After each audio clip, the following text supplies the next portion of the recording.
Hey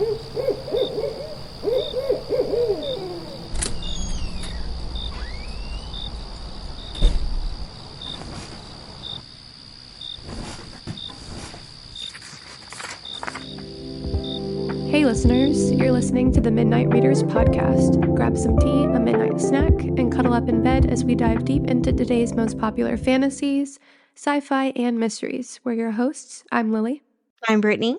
And I'm Christy. This season, we'll be discussing a dark academia bully romance series known for its smutty content and often billed as a Harry Potter for adults. That's right, grab your Stardust, we're headed to Solaria. Welcome to Zodiac Academy. Note to students, vampire bites, loss of limbs, or getting lost in the Wailing Woods will not count as a valid excuse for being late to class or this podcast. In today's episode, we're discussing Book 7, Heartless Sky, chapters 17 through 30, where Tori gets a glimpse into the past and Darcy's curse is finally confronted. Before we get into it, this is your warning for major spoilers ahead. This includes potentially all Zodiac Academy world books, including the Ruthless Boys and Darkmoor Penitentiary series. We might accidentally let spoilers slip for other popular romantasy book series as well. Sorry in advance. Like the books, this podcast is rated R, so be warned. Also, a friendly reminder to please like, subscribe, and follow. You can find us on Instagram, Facebook, and YouTube. Alright, so last we left off, the rebels are residing in an underground city. There's a murderer on the loose, and nobody knows who's doing it, except for Christy. Thank you. Sophia, Tyler, and the rest of the Zodiac Academy Pegasus escaped being burned alive by dragonfire, and in the midst of all this, Catalina finally gets a well-deserved divorce, and then immediately marries again. Love that for her. So while some of us weren't thrilled about this decision, now that the wedding is over, the gang is having a party. Seth is quite drunk, and he goes to visit Orion. Oh man, starting out with a drunk Seth, this is gonna be a good section. Yeah, Seth drunk is hilarious. He's like, I'm not drunk. Okay, maybe I'm drunk. Is there really much difference between drunk Seth and regular Seth, though? Truth. I mean, really? I think drunk Seth would be more likely to tell Caleb he's in love with him. Yeah, his inhibitions are down. Everything else is the same. Yeah. I mean, he finally confesses to somebody other than Darcy that he's in love with Caleb. Multiple people, actually. Yeah. And I wish we had more Seth and Orion scenes. I know, right? They're so funny. I can confirm. They're gonna become besties? There's a great one in this next section. But anyway, so Orion and Seth have this great moment in their room that, you know, when Seth is confessing to loving Caleb, he's like, tell me, do you get hard over blood? Tell me, how do you get hard? And then Justin Masters is in the doorway. I was like, Justin's a fucking spy. He's a spy. Like, why is he there? He's not part of the royal family. Yeah. I feel like something's going to come from that. Oh, absolutely. Yeah. I don't know what, though, because, I mean, realistically, I don't know. Unless Lionel's going to be putting out no-nos on being hard, which I can't imagine, you know.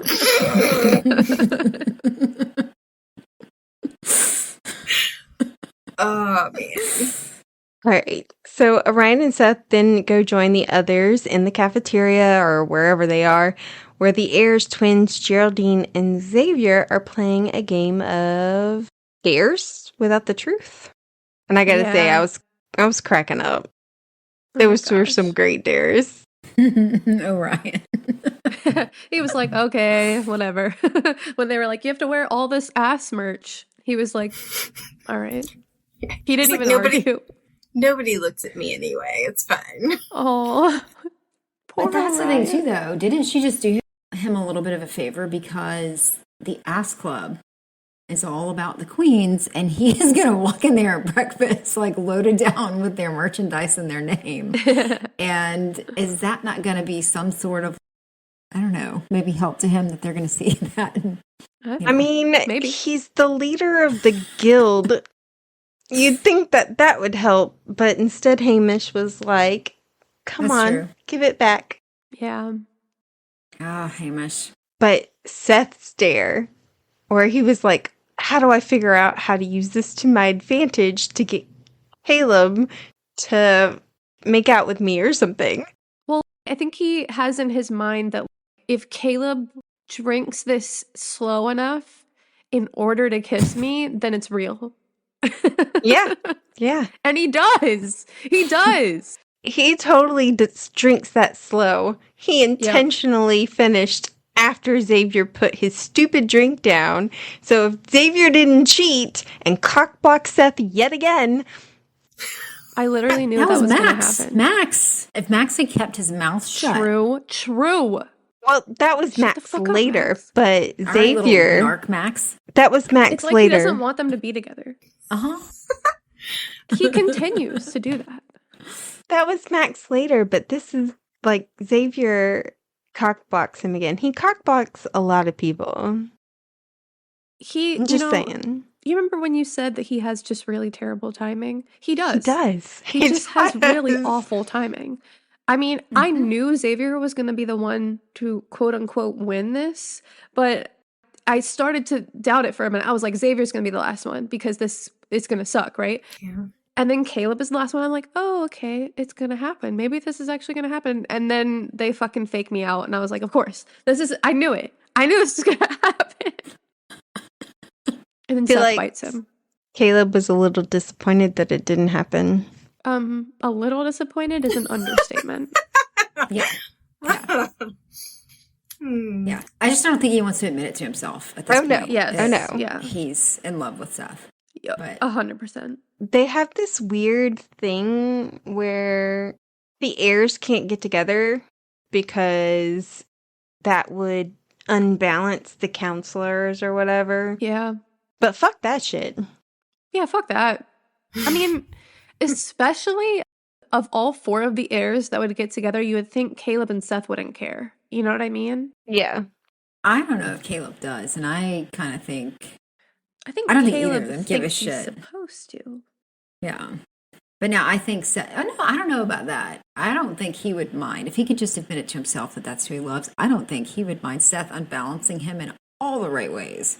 So... Do you think they care about what their parents think? No. Well, to a degree, maybe. not, I don't think it would stop them. Yeah, I agree with that. They care what they think, but I don't think that it would be enough to matter. Right. So eventually, Sophia and Tyler join the gang, and Tyler immediately starts bullying Xavier about being a virgin. And as he puts it, having a boring boner. Tyler just wanted to see his boner, that's all. Mm-hmm. He totally did. He totally I don't just think wanted he to was see it. bullying him. I don't think he was bullying him. Yeah, I mean... If Xavier could tell the truth, then he wouldn't. But I think that was it. He just was kind of calling him out. Hello, kitty. But as far as the post goes, I think that's because Tyler kept pushing it, and then Sophia always takes up for Xavier. She always takes up for Xavier. She never is like, no. She didn't seem to support Tyler that much. Tyler has support. Xavier doesn't. Xavier doesn't. He has the heirs. He has Sophia. In the Pegasus group, he pretty much only has Sophia, it seems. Yeah. I can see it both ways. He does only have Sophia as his Pegasus ally, but he does have Darius and all the heirs and the twins. Yeah. I mean, the twins would probably stick up for Tyler as well, but Xavier is more like a brother as too. But yeah, Seth gets this idea of having his own cock off, as they like to say. The fact that they posted that shit online is absolutely crazy to me.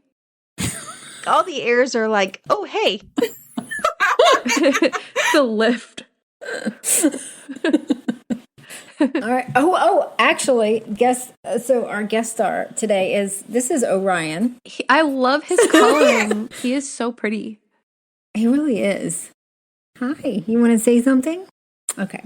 So go find something else to do. Run along. We were talking about the cock off. Yes. How could I forget? The fact God. that... Yeah, how could you forget? Fuck.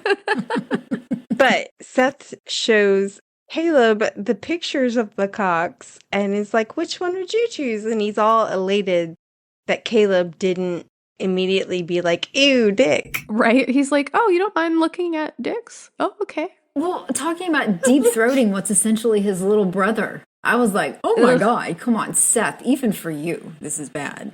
I mean, I didn't think of it that way, but that is gross. Yeah. And Caleb says that too. He's like, well, I'm not really thinking of it that way. Of course he does, because it's Caleb. And then Seth is like, well, he didn't say no to it being a dick. Yeah. He just didn't like those dicks. Oh my God. But Tyler's post, though, was hilarious. Oh my God. The comments. In the comments. Oh, yeah. Jazzy Juicer. Oh. I'm done. I love it. I did want to say that Caleb saying that he didn't want to choke on the rhinestones. I was like, thank you. And thank you. Xavier goes and gets the most permanent rhinestones he could possibly get. Oh, God. That whole chapter. He could use that as a weapon. What if he took Lionel down with his rainbow penis? Just smack, smack, smack. It would have to be hard, though. It would have to be hard to really fucking...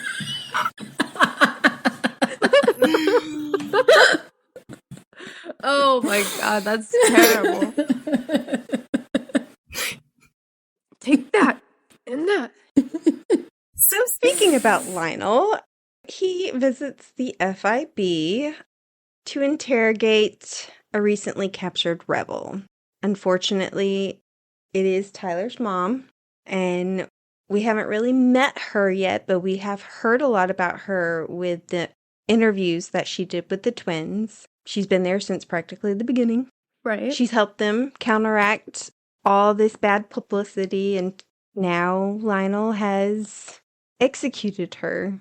When I first read it, I didn't realize it was her, unfortunately. Like, I thought she was an interesting character, but I did not realize, even when they said her name, who she was. I don't know, it went out my brain. Me either.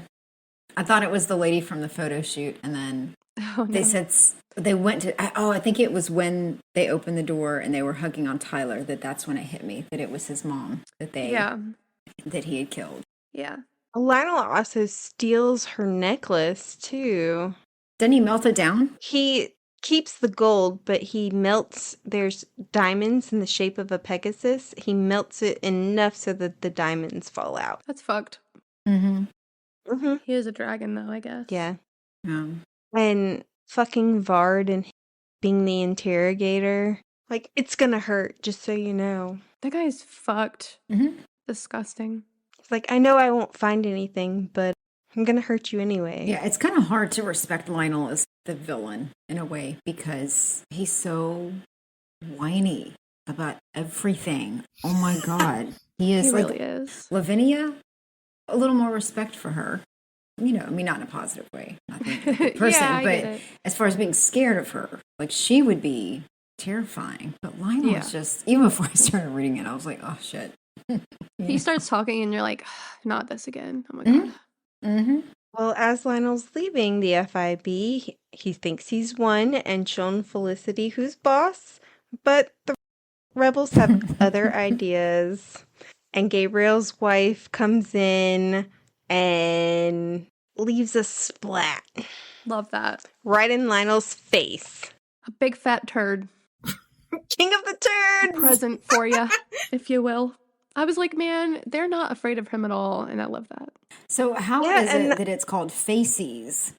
Oh my God. And not faturds? Faces. Yeah, that's what they write The about. authors faces. go too far with this shit. Literally. Literally. I can't. Faces. God damn it. Elise is also Caleb's cousin, and they have a history with Lionel as well. And I want to know if that griffin that she's riding is the lawyer. You remember the three You think? lawyers from they're griffins, I'm pretty sure. And I love that they used griffins because they're, if you remember, their shit is like super toxic too. Mm-hmm.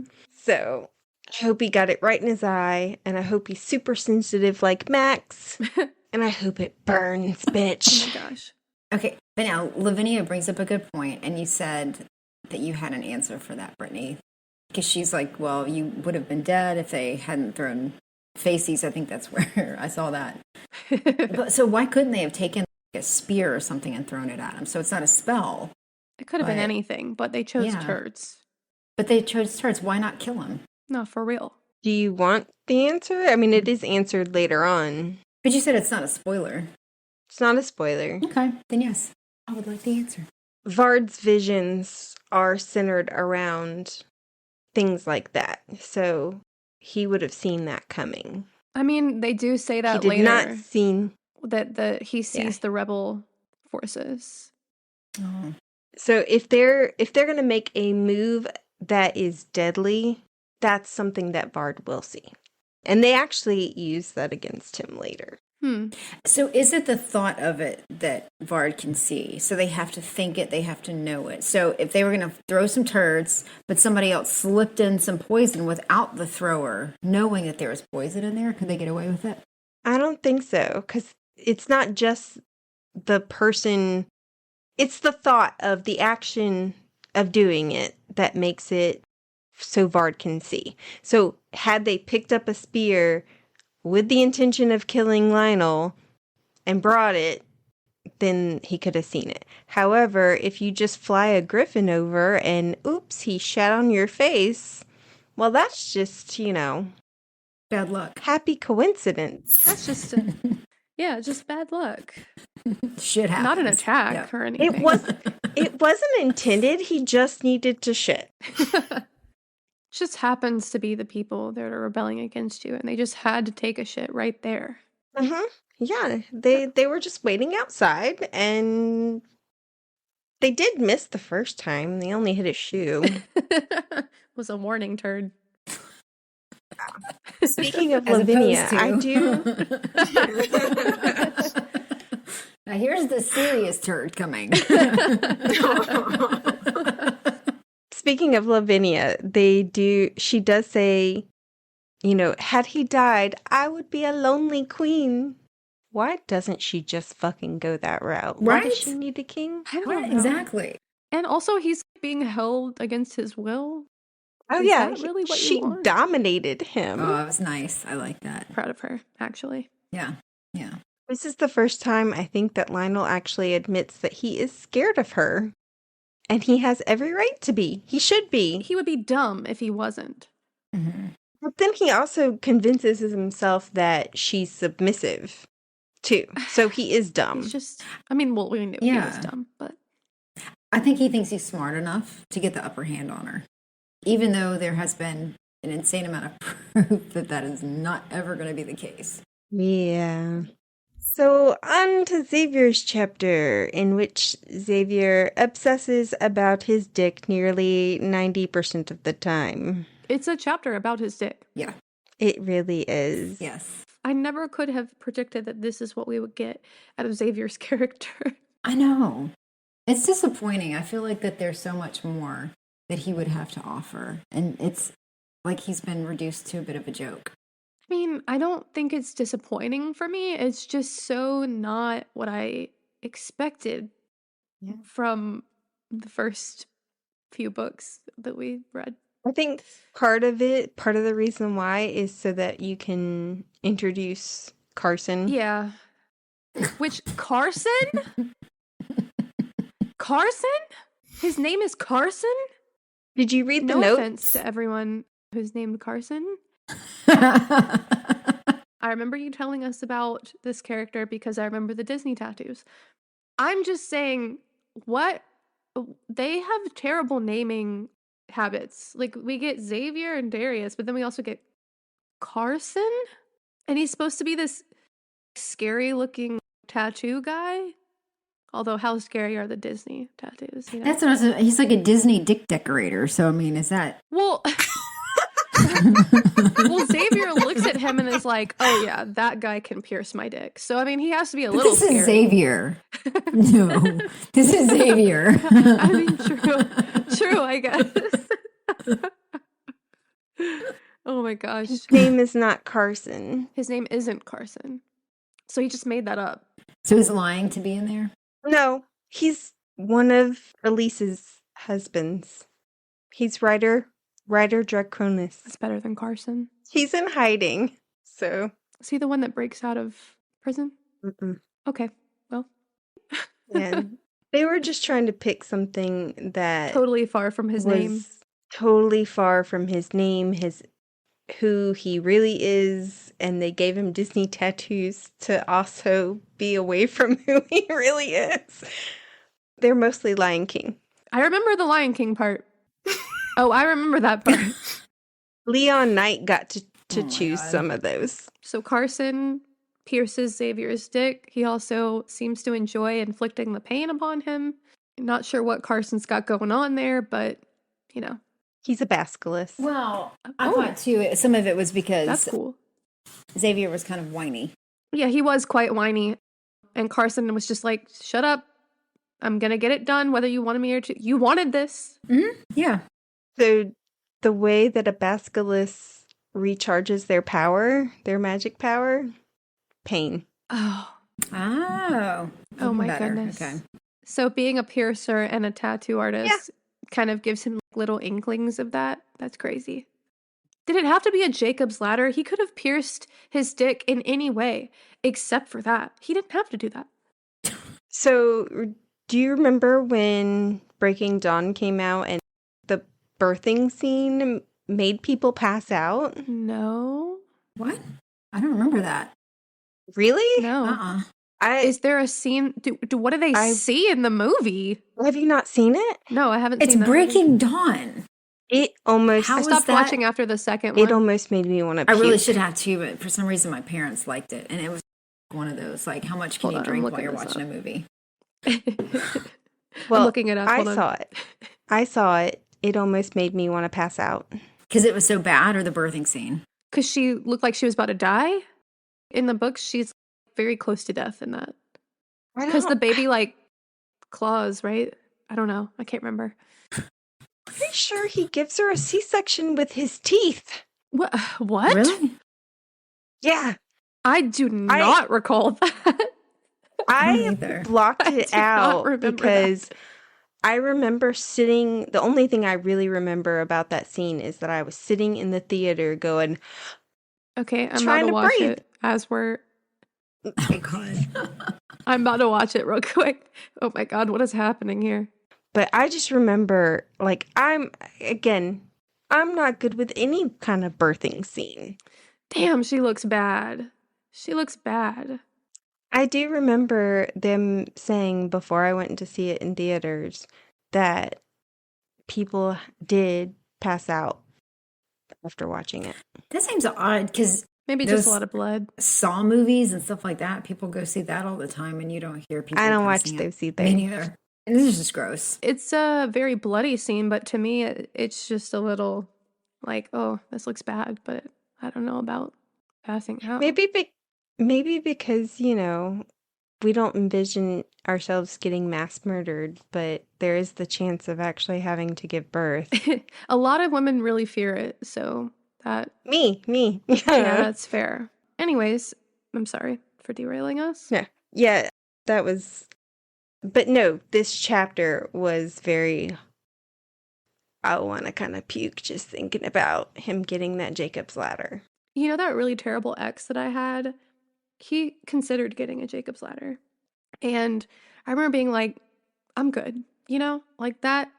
If you want to do that, okay. But I don't think he would ever go through with that because he was a fucking wimp. I just don't see the point at all. Yeah, I'm good. Unless you just really like pain. And yet, the authors made us read this. Thank you, authors. So after it's done, Xavier makes the regrettable decision to not put on pants and runs to show off his lovely dejazzle to Tyler, who has just received the news that his mom is dead. And Tyler's not alone. He's got the twins, Geraldine, his brother, the other heirs, his mom, Hamish. Why does he always All of enter them. without knocking? For real. He's like the walking embodiment of the going to school naked nightmare. Yeah, sometimes literally for him. Yeah, but except he's choosing to go to school naked. I was reading it and I was like, oh my God, I can't believe he's about to run and show that. Oh no. Oh no. Oh, Jesus Christ. I was like, oh man, that was Tyler's mom, Xavier. What the fuck? Mm-hmm. He was like, I'm definitely going to one-up him. And then they get in there and it's like, God, this is bad. This is so bad. But Xavier does sideline his rivalry with Tyler in order to comfort him and be there for him, even though Darius is like, you must leave. And I was going to say, he comes to a revelation here about his feelings for Tyler, even though they're rivals. So, do you remember that I said, maybe, I don't remember if it was me or if it was Christy who first said it, but I'm fully convinced they're going to be a throuple. That was you. It was me. Of course it was me. Because I feel like only I would really care that much about them being a throuple. I think you were the one that was like, I want Tyler and Xavier to be together. But I'm fully convinced. I said it in the last episode that I was like, I feel like they're hinting at it. They gotta know that that's what is coming out of this, right? As they're writing this, they're like, come on, it's gotta be. But how do they do the whole Dom thing though? I don't care. I don't care. Do you have like a big Dom and a little Dom? They're equal Doms. I don't know. Even Like Sophia's like, I love both of them. I don't know. I get the feeling she loves Xavier. I think she loves Tyler as a Dom, but I don't know if it's the same level as what she feels for Xavier. Because even when they're like, oh, how is Tyler doing? She immediately goes into, oh yeah, he's fine. But Xavier was just so sweet and taking care of him. And I'm like, really? So I think she truly is in love with Xavier. If it ends up being Xavier and Sophia, it's not going to be disappointing, but I just really would love a poly couple in this book, a canonical poly couple. I need that in my life. But Gabriel, as long as it's not Seth and Caleb. Poly relationship, I'm sorry. Yeah, no Seth and Caleb. No, they have to be just the two of them. That doesn't need to be, they don't need to involve anybody else. What about But Gabriel? Well, I mean, I don't know any of his husbands. They don't really count as a poly couple, sort of, because they're not crossing streams. No. Yeah, they don't sleep with each other. Just with Elise. Yeah, they're like it's like a sister wives situation, but with husbands. I do think it's funny that later on Sophia was like, but they're both Doms and they're never gonna, get together because Doms don't do that. Rival gang members managed to put aside their differences to marry the same woman. Just saying. I just think there was a lot of dick talk from both men. Huh. And I think to act like they're not attracted to each other would be weird. Yeah. Xavier, I'm pretty sure he calls Tyler's dick beautiful. Mm-hmm. And I'm just Tyler like, does not overlook his dick either. Yeah. Yeah, I was like, first of all, beautiful is not a word I would use. But anyway. With rhinestones, maybe. I don't know. So I would like it to end up with Sophia, them dumping her, and then it's just Tyler and Xavier. And I think I would be okay with that. Honestly, I'd be happy with that too. But we can think of another throuple. Okay, what's the other throuple? Definitely. Max Geraldine and Justin Masters. No way. No. Justin has got to go. Justin has got to go. Max couldn't. I don't think Max couldn't. could share Jerry. Never. With No. with It would be a anybody. horrible decision. I don't. Oh, here you go. I guess they could do two relationships. So you could have Caleb and Seth, and then maybe Orion, Darcy, and Seth. Orion's not the sharing. Orion would literally tear him Orion's apart. not the sharing type either. I don't know. I think Seth is. I think he's warming to Seth. Warming, but not to the level that would allow that. Let's see. Oh no. I rebuke that. I think Seth and Caleb are going to be together forever.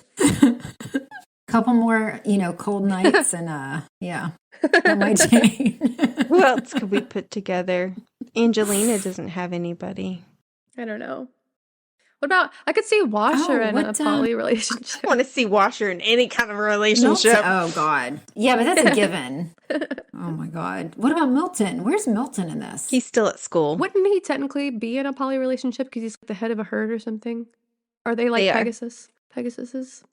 Pegasi? I don't know if they eventually end up just choosing one wife. Like you can have the herd and have the dom and the submissive be a couple without the others sexually involved. The lions do that as well. They have kings and queens, I think it is.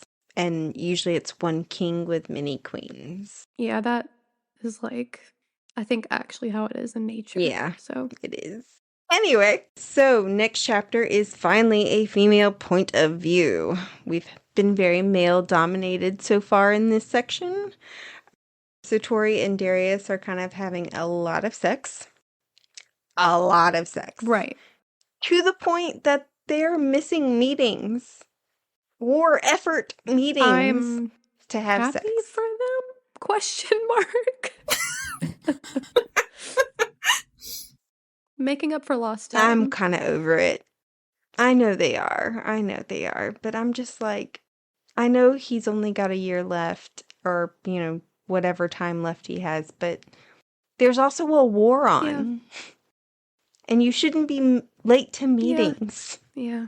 Well, not just that, but if they win, then there's the possibility that somehow they could get around that and get him back. I think he'll die. He'll come back, but I think he'll die. He's But they get, definitely not dying forever. That is just not happening. No. All right. So Darius almost tells Tori about the deal he made on Christmas Day. But Max interrupts. Do you think that he'll tell her anytime soon? Or will it be like, so we have a week left to live? I think he'll tell her. Don't you, Christy? I feel like he's going to tell her. I don't know. I kind of think she's going to find out another way. I could see that happening, but what I do think is that I don't think it's going to be down to crunch time and then she finds out. I think she's going to find out well before the time is up, personally. Tori, having found out that Seth has a crush on Caleb, tries to play matchmaker in this meeting. And unfortunately, Seth gets cock-blocked yet again by Max. Dude, Max. I don't think he wants them to be together. I think he knows, and he's like, no, can't let it happen.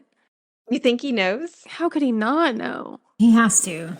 They've been blocking his emotions. Caleb says he's holding in something that might unbalance the council, so he has to block Max from knowing. Yeah, but Max is also just used to reading people. He probably doesn't even have to use his powers to see what's going on. They're obvious.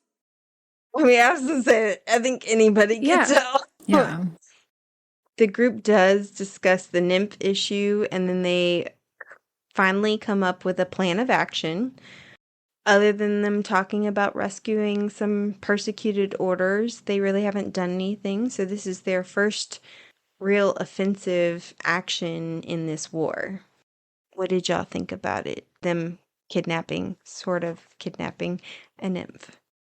I thought it made sense to kind of go on offense and catch a nymph in a way to see what their next plans could be. But I was wondering, could they use Diego's hat for anything? Or would it call Lavinia if they tried to use it? Potentially, they did lure Tori there to the Orion house because they knew that they were using the Yeah. hat. So I was just wondering, because I feel So- like, would the hat count as one of those weird artifacts? I guess it kind of would. Oh.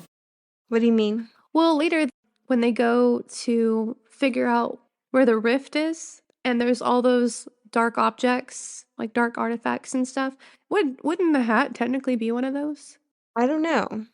Because the hat helped him suppress the shadows. Yeah, I guess. But it's like also connected. I don't know. Sam was kind of worried about the same thing when they took the nymph. When they accessed the nymph's mind, wouldn't that alert Lavinia? Wouldn't there be such a connection between all of them through the shadows that she would know that they had him? I don't know. Because honestly, there are potentially millions of nymphs. Is she really going to notice one if she's connected to them all? Yeah, maybe. I also felt like, do we want to go ahead and talk about that scene? Well, we can talk about the girls stay behind for some reason. Yeah, I don't really understand that. I was like, oh, so they're just going to sit back and relax while the Yeah. boys go and grab a nymph? The boys go do war things and the girls get in the pool. I did not like that. I was like, what do you mean you're just going to leave them? Like, Darcy especially has plenty of experience fighting nymphs. What? Yeah. I don't understand. That pissed me off. That pissed me off. Yeah. Plus, their powers make them more Yeah. deadly to the nymphs than any of the Yeah. guys. Oh, yeah. While they're in the pool, they start talking about Christmas for some reason, even though it's spring. And I don't understand why they brought up Christmas other than to make all the characters seem hopeful and happy so that they can destroy the reader because we know that Darius is going to die, potentially. It made me sad because I felt like Jerry and the other characters kept pushing and pushing and pushing at the twins and being like, you don't have any traditions? What? There has to be something that you did on Christmas. I was like, catch a fucking hint, guys. Yeah. Killing me. What if Well, that what didn't if they make any sew- sense, though. What do you mean? I thought for sure that at least Jerry knew what their background was. Yeah. Especially after they did the whole videotaping of them beating the crap out of her ex-boyfriend. I mean, I know they didn't know about them going to her old apartment, but they still understood what their background was. So I felt like it was kind of odd that all of a sudden they're like, oh, wait, what? You didn't have Christmas? You didn't have Yeah, I was traditions?" also confused. I was like, well, it made me question myself because I thought they also knew some stuff about the fact that they Yeah. obviously grew up alone and didn't have an ideal childhood. And then we have this Mhm. scene and I was like, maybe I'm misremembering because I was really confused about that. Yeah, I do Yeah. think that they talked about it when they had Christmas at the palace. Yeah. I don't know. But we did get to know a little bit more about Hale Vega during this conversation as well. He's an artist like his daughter. I thought that was interesting. I was like, yay, more info about their parents. Mhm. And apparently he played on the pitball team like his daughter, even though he wasn't a keeper. Still though. But I think that washers should be banned from the boroughs because that's a fucking bathroom. They call it a pool, but it's a fucking bathroom. And he's been lingering on the bottom this whole time. Like a fucking sucker Mhm. on the bottom of it, eating up the algae. Nasty little Like, fucker. what if they had decided to get naked? Yeah. that was creepy. I will say though, I did like where they were talking about Christmas with Catalina and what they wanted their new traditions to be. I thought that was really sweet. It was. And even though we know it's not going to go that way once they get there because of Darius, I just thought the pre-planning of it was something that Tori and Darcy have never had. So it was kind of silly, but I really like that. No, I agree. It was very sweet. Also, with the speed that they're going, sitting around, laying in pools, doing not much, planning to actually fight this war, there's probably still going to be a war going on. Well, that too. That, I mean, Yeah. So you would think, though, that with Darius having such little time, that he would be one of the people who are like, okay, so we need to end this war so I can actually have some real time with what I have left. Darius with my isn't the wife. brightest. yeah. He also needs to convince her to marry him. Oof. Yeah. If he keeps up the non-believing shit, she's not going to. Yeah. So Lionel has taken some prime real estate from those he deemed as disloyal to give to the nymphs. And this is where the heirs find one, they put him to sleep and look into his brain. Also, why did all 4 of them have to go? Because literally, Seth and Caleb are just standing there. I mean, Darius too, but it was boys' time. It was boys' Mhm. time, okay? Yeah. It was... They all need that support. Yeah, it was boys' time while the girls had girls' time. Yeah. they went and murdered somebody. It's like whenever the guys go hunting down here in the South, it's like, okay, all the guys have to go for the hunting, but like half of them actually do it. Or camping. Yeah. Ugh. Or they just, bring a cooler and drink beer while others. Mm-hmm. Yeah, that's what I'm saying. What did y'all think about what we saw in the nymph's head? So, first, I didn't know how they were going to look into his head, and I don't know why I forgot that Max apparently is basically a cyclops. Can we just talk about that? Because I still don't understand how his siren powers, 1, work in general, and 2, how he's able to just read his memories like that. I know I was confused when he helped Tori through her issue, but at least that was largely emotional. And so you could say it made more sense for Tori to get support from Max in that way. I didn't understand it, but I was like, okay. But on this, I am totally lost. Agreed. Yeah. I mean, he is like a cyclops. He's not less invasive, but at least it doesn't make you sick afterwards. I'm sure he could make you sick afterwards, but I don't know. They have cyclops at the burrows, so why they didn't just take one of them? Although I guess they didn't want the nymph to know that his brain had been violated. I'm pretty sure the missing head is gonna take care of that. Yeah, also, why That's did true. Darius just kill him like that so fast? While Max was still in there. Yeah. That's my question, is why the fuck did Darius just immediately kill him? I guess because he's emotional. I guess because you could argue that the nymph would give away the fact that they were doing stuff, but could Max potentially hide that? I don't know what his powers are. Like, apparently endless. I don't think the nymph would have known. I think that Darius literally saw that the nymph had killed people and he acted emotionally and with rage and just went. Yeah. I hate to say it, but I mean, it just reminded me of Lionel. Mm-hmm. I actually wrote a Sorry, rant in our Darius. notes about how Darius is being an emotional baby and all his actions are based on emotions. And Yep. even Tori, whenever he comes back and they're like, oh, she's like, oh, you're hurt. And then Seth's like, oh, yeah, they just got into a fight. And she's like, oh, whatever. And he's like, really? And You're he's not going to like, be upset about this? What the fuck? You're not worried about me? If you could just respect the fact that I just went through something really hard. Then maybe next time you should stay home and let the big guns come out. That's Darius in my brain. If he's like, I just had a fight with my best friend. If you could just, like, support me. Yeah. And I think it's so funny that in our world, women are considered so emotional and whatever. And Tori's here going, you're hurt. Oh, you're good. Oh, you're fine. Like, you can heal that. I'm not gonna let it worry me. And Darius is the one who's like, having a bad day. No, for real. We do get some new information about the stones they are seeking, including reference to an old fable / children's story.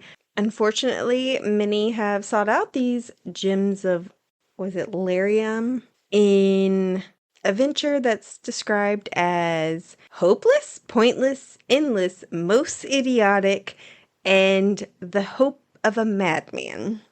Now, with those adjectives, I am expecting something major, something massive, because we all know that these gems are probably going to end up being the gems we need. I kind of feel like the authors are setting up some really big expectations, and Yeah. I hope they can pull it off. Also, a children's story that's actually a legend about a very important rock? What? That sounds a little familiar, although it's 12 It's rocks. 12 rocks, yeah. Also, I thought it was interesting that each of the gems represents a star sign. I love that. Yeah. They also talk about a 400-year-old prophecy that has yet to be fulfilled, supposedly. It says, reunite the stones of the Zodiac Guild will make the dawn of a new reign. Reuniting? I don't know. Reuniting. I thought I copied it right out of the book. You might have. But anyway. We've established that they need an editor. Anyway, essentially it says reuniting the stones will bring about the dawn of a new reign. And of course, this sends Geraldine into an ass episode. Dude, I was like, is she okay?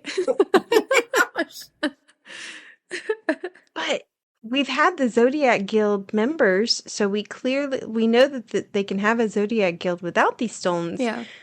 So what do if they haven't been in the same room in 400 plus years? I don't know. What magical powers? And I don't know this answer either. It feels like there I'm are interested. so many prophecies in this book. Yeah. I wish it were just one. And Yeah. then maybe other information surrounding that prophecy, but it feels like there are so many freaking prophecies that it's... Yeah. It's frustrating. Does it feel Yeah. that way to you, that it kind of impacts the story a little bit? Because you kind of read it and you go, there's another one. Yeah, I mean, half of them I want to take seriously, and half of them I'm like, well, I'm probably not going to see this again. Yeah. My problem, and I bring this up later, is with the prophecies and with the note that Marissa wrote whenever she gave the armor. There should be some usefulness. Yeah. Not just... And yes, it's for the reader to guess what's happening, but there should be some usefulness for the characters as well. Right. So when Tori says she made a split-second decision to hide and go into the ground, I thought it would be more useful if she had just taken a minute and had like a panic of, oh, what do I do? And then remembered her mom's note that said there are secrets in the ground. Right. And Right. that drove her decision. Otherwise, why write the note? Yeah, I agree with that. What's the purpose? It shouldn't just be for the readers. It should be something that's brought up again and again for the characters, because it should be driving their actions. And for me, the prophecies, the stars speaking, don't drive the characters' actions enough. They get told them, and then they're like, whatever. Yeah, because they don't care about the Let's stars not- at this point. We've had multiple characters that are like, fuck the stars. I mean, obviously, their actions are still fated. Technically, we're supposed to know that what happens to them is still planned by the stars, but their decisions are not being made according to things that we've read in the book. Like, their decisions are just seem to be on a whim. Yeah. So they would have, if it would have happened, whether or not you wrote the note, then don't write the note. Yeah. Yeah. If it wouldn't have happened, like Gabriel comes in and says, okay, you need to do this because then this action won't happen. That's a useful kind of prophecy-ish. Yeah. But if the note doesn't make her act differently, then it's not useful. Yeah. Well, plus, because Brittany, one thing we had kind of talked about before was with the Phoenixes. Is it correct that they had been around 1,000 years? Some people said that they were a myth, but yet Jerry knew, it seemed like she knew about, I mean, she had the armor. And it seemed like she knew about the armor. So if that's the case, and there were these actual physical things from the phoenixes. There's a lot of stuff in these books that are like, there's actually so much information about the phoenixes. Like, we're about to go to a library that literally has books about phoenixes. And it's like, okay, so everyone thought they were a myth, but that's also a lie? Yeah, exactly. That library is not accessible for everybody. Okay, still though. Still, yeah. I mean, Orion had a book about phoenixes before they went to the library. He did. And I mean, I don't understand why people thought they were a myth. They were their kings and queens forever. But I don't know. Anyway. Thoughts on the stones? What they do?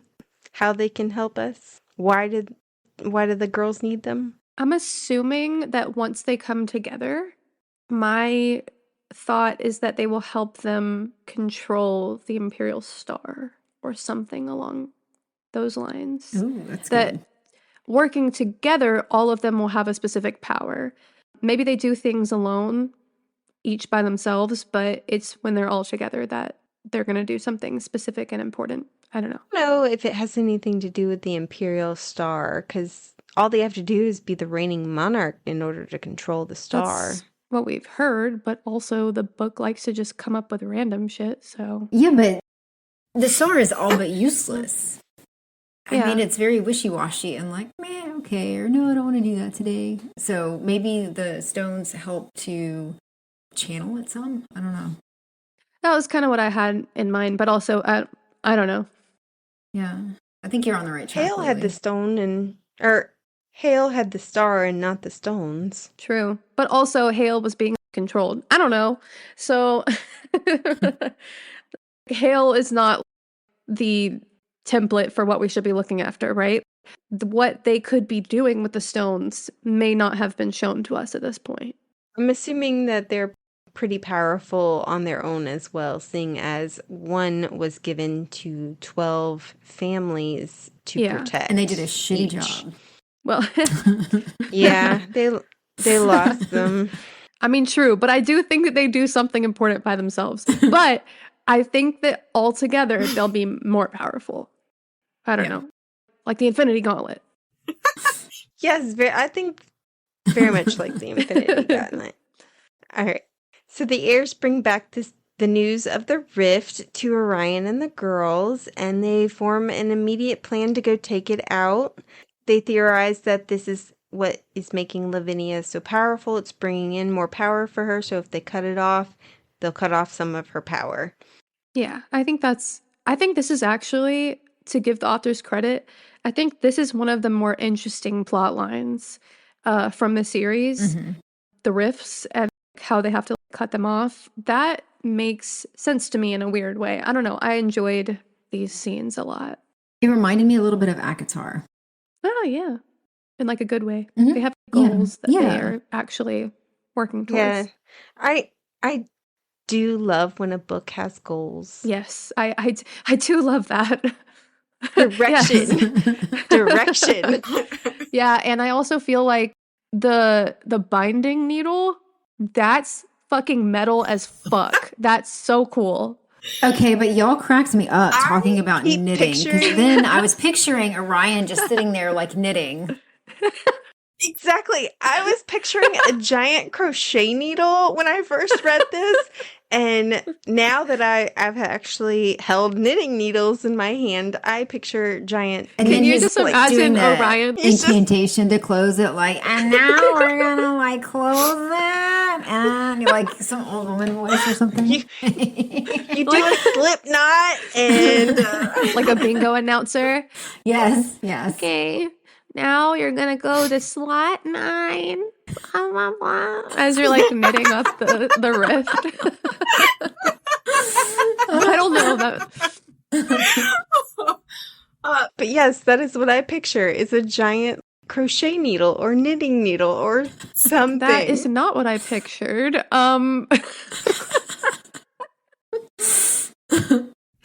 I pictured. Do you know? Have you guys seen Coraline? Mm-mm. A long time ago. Chrissy, you've never seen Coraline? I know what it is, but I haven't actually seen it, no. Christy, you would love Coraline. Like, that is so up your alley. Oh my God. You have to go watch Coraline tonight. Okay. You have to watch Okay. that. Okay. It is so like you. So I'm Is really she surprised you nuts? haven't seen it. No. Well, the other mother is nuts. Okay, well, I don't want to reveal too much since you haven't seen it. But there is a scene in that movie, which once you watch it, we have so much to talk about. But there's a scene in that movie where the other mother is seen sewing something up with a needle. And it's supposed to represent a lot of things, like the needle of fate, the needle of, it's kind of a little hoodoo-y, it's a little bit voodoo-y. It's really interesting. I immediately thought of weaving lines of fate. I can't reveal anymore. I want you to watch Coraline and see it now. Okay. I will watch it. Yay. Right. So, unfortunately for the group, there is a misunderstanding about who is going to lead this group. This doesn't shock me, but also I was like, oh my God, do we really have to do this right now? Yeah. Come the fuck on. Yeah. I love that Seth is like, can we just do rock, paper, scissors? He's so real for that. Get it over with. Yeah. And Geraldine's exit. She was like, just let them play at their game and then we'll do whatever we want. Oh, yeah. Which is so real of her. I was Yeah. like, yes. Oh, yeah. I got to say, I have to read this passage that I was like, this right here.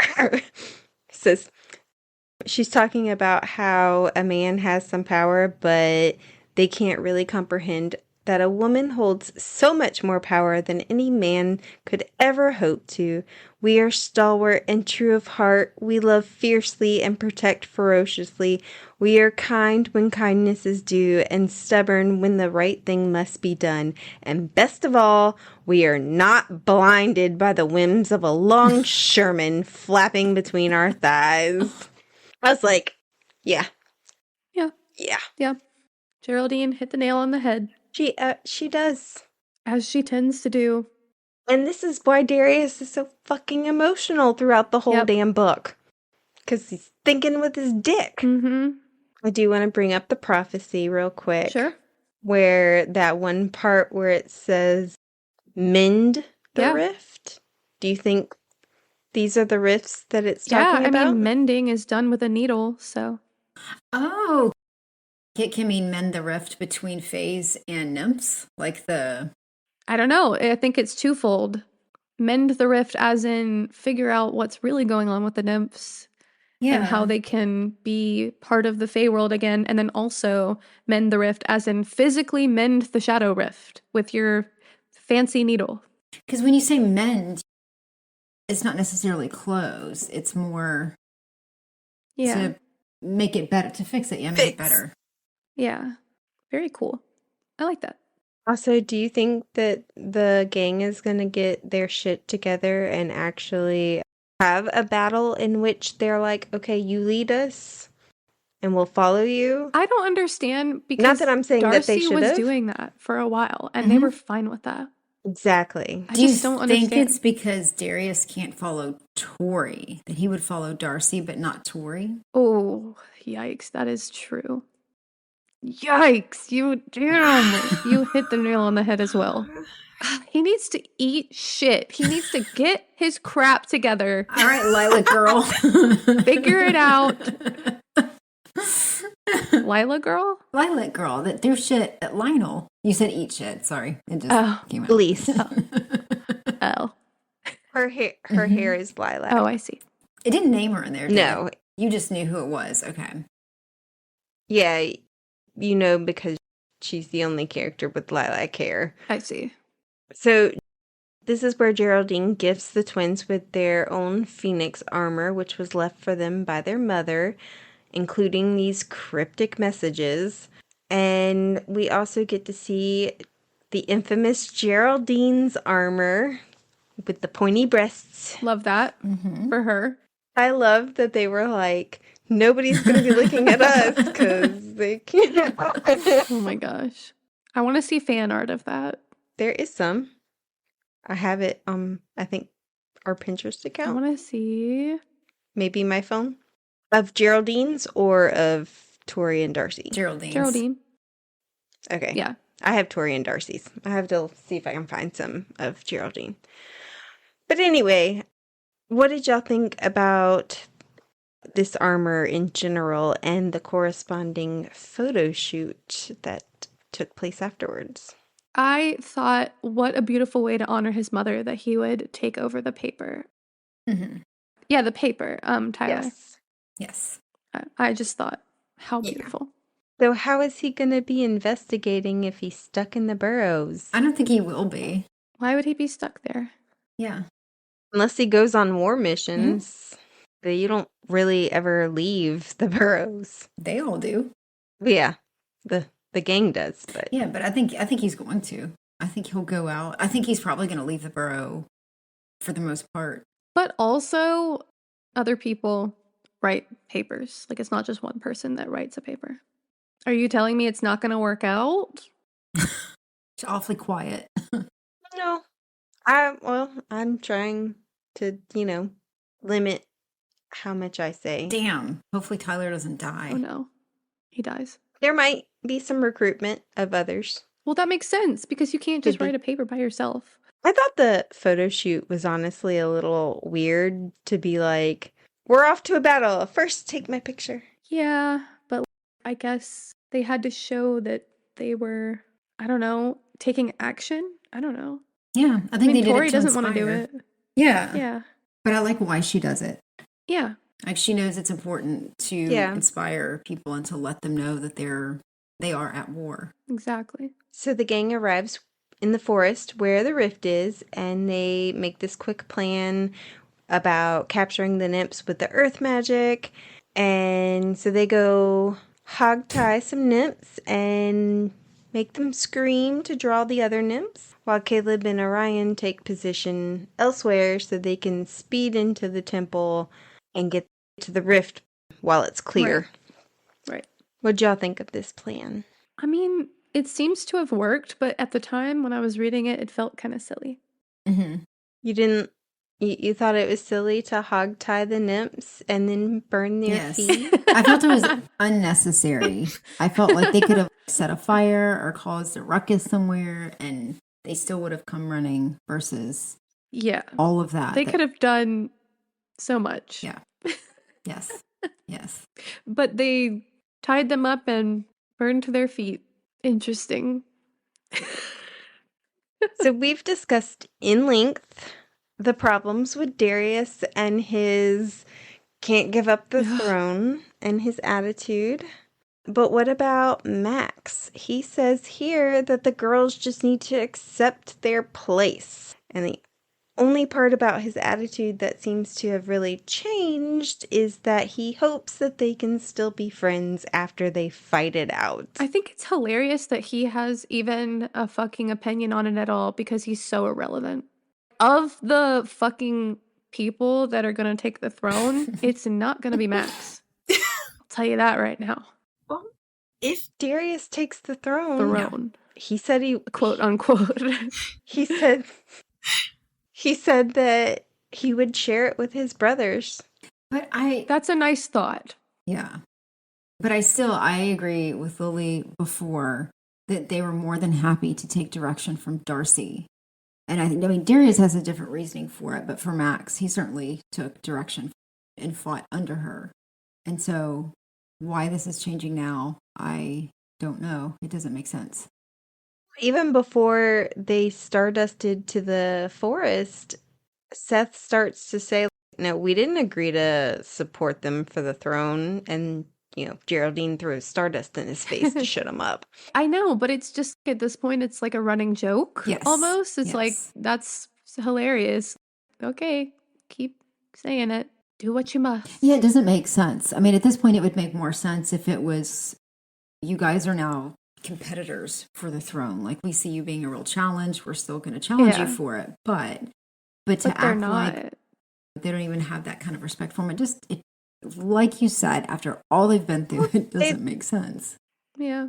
They said that they would fight it out, that there would be a challenge. They just are egotistical enough to believe even that though Seth got his ass handed to him. Right. And that's what I'm saying. It's hilarious that they even think that's gonna play out. Okay, Max, you keep going with that, buddy. Mhm. If Jerry's gonna beat him upside the head and be like, I won't be with you if you're gonna be if you're gonna be like that. And then I mean, she has stated that she is not going to be with him unless he bows to the queen, so... yeah, we'll see what happens with that too. I'm genuinely interested to see how that's gonna go. Oh, he will bow. Well, she He will did hook... bow. Yes. She did hook up with Yeah, him. but it was a hookup. Yeah, it was a hookup, but I can guarantee you, if she was like, bow to them and I'll marry you, he would be on his knees so fast. She's still betrothed to Justin. And she continues to be like, She hey, is. I'm still water in the garden, as she likes to say. So she has not, the hookup didn't seem to mean as much to her. No. She did say that she is, or she can kind of confesses when she confesses to the hookup that she's a little addicted to the bothersome barracuda. Yeah, but that doesn't mean that she's gonna give in. I don't see Jerry giving up her, what's the word? Ass membership. Sure. Her beliefs. Her principles. That's what I was thinking of. Her principles, yeah. Okay. So we also learn more about some siren powers that Max has, other than apparently memory reading. He creates a wall of terror so that when the nymphs go through it, they are overwhelmed with the feeling of terror. Any thoughts on what other battle powers he could have? I know we were just talking about this, but... Ones we think or ones we hope? Either. Because what do you think that somebody have... Wasn't there at some point when he made somebody feel like they had to go to the bathroom? Yes, but that was his water power, and he did it on Darcy. Yeah, but couldn't he do that on a bunch of Either people? that or it was... That's crazy. Like, we're going to war. Oh, Lavinia's like, oh, I gotta go. Hold on. Does she have bodily functions? That's a good question. Or is she just smoke? I do think the Wall of Terror is like actually a crazy power to have. Yeah. Max, of the four of them, to me, has the scariest powers. He doesn't seem to be Not the Cyclops? painted. Well, he is basically a Cyclops. He doesn't seem to be painted as the most powerful of the four heirs, but he's kind of like a sleeper agent. Every time they reveal more about his powers, I'm like, damn, this guy's kind of scary. Yeah. Like psychological warfare, that's going a little far. Yeah. So, can I just say that when it comes to the twins, Darius and Orion are complete opposites. Yeah. Darius is sitting there the whole time like, stay by my side. I need to protect you. Yep. And then we get to Orion's chapter and he's like, Darcy can handle herself. He trusts I believe her. In my woman. He trusts her fully, and he has nothing but support for her. I mean, Orion can be protective sometimes to a fault, but he still trusts her and believes in her ability to protect herself. He does end up killing some of her nymphs. And it wasn't like a, you didn't have this handled kind of kill. It was just like, oh, I was here. Yeah.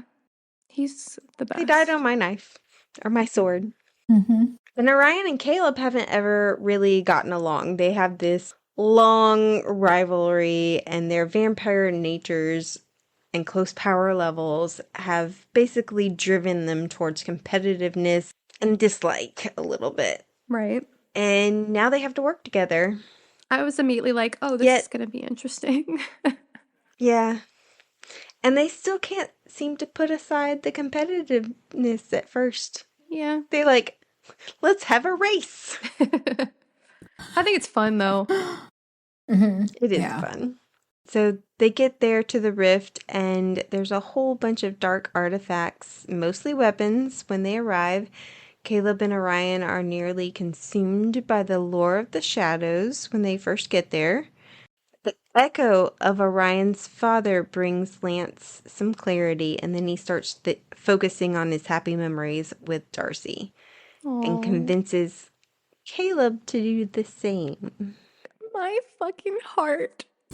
Think of Seth. He says it to him and he's like, think of Seth. His happy place. He's like, I'm not stupid. Think of Seth. Your eyes just softened.